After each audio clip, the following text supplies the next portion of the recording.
ខ្ញុំមានជាមានសេរីសំដៅលាដែលបានទទួលស្វាគមន៍វត្តមានរបស់លោកស្រីនៅក្នុងការងារของកម្មវិធីតែកុមារសិក្សា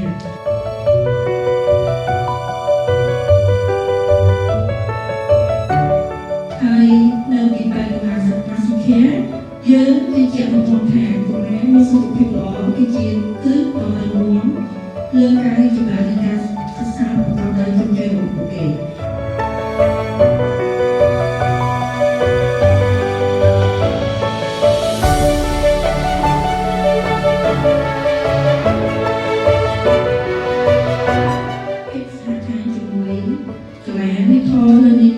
ដែលខាងនេះពេលនេះឆ្លុះបញ្ចាំងពីការប្រញាប់ចិត្តរបស់យើងក្នុងការចូលរួមចំណែកលើកម្ពុជាសុខស្មារតីកុមារតូចៗនិងដល់ចំណេះដឹងផ្នែកសុខភាពដល់បេដាបេដា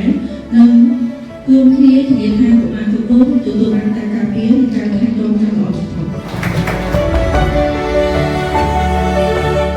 គោលបំណងរបស់ពួកយើងគឺចូលរួមជាចំណែកមួយក្នុងការជួយសម្រួលទៅដល់អាណាព្យាបាលដែលពួកគាត់មមាញឹកនឹងការងារក៏ដូចជាការយកចិត្តការមើលថែនិងយកចិត្តទុកដាក់សម្រាប់កុមារដែលជាធនធានចំណុចក្រោយរបស់សង្គមជាតិ